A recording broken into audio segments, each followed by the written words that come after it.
When you say adrenal fatigue, what is that? Yes. Okay. So your adrenal glands are two teeny tiny little glands that sit in your lower back quadrant on top of each of your two kidneys. They're about the size of a walnut.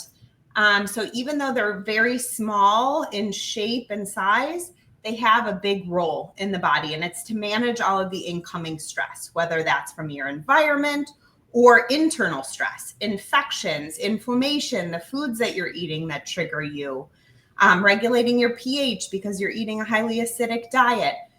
So the adrenals are processing and telling the body how to deal with incoming stress all day long, 24/7.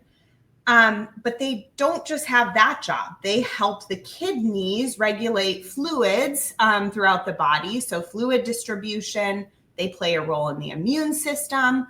The adrenals speak to the thyroid, which is your metabolism regulator. So they play a role with how you're storing your body fat, how you're holding on to weight.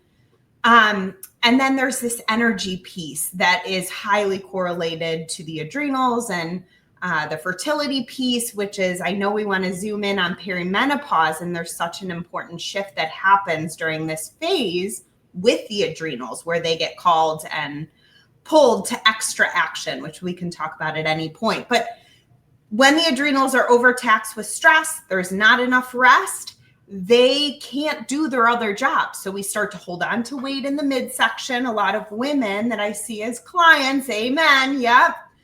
They're like, I traditionally had the pear shape, and now I'm holding on to this like inner tube. I can't get a hold of my sugar cravings or salty, crunchy cravings. Like I'm exhausted no matter how much sleep I get.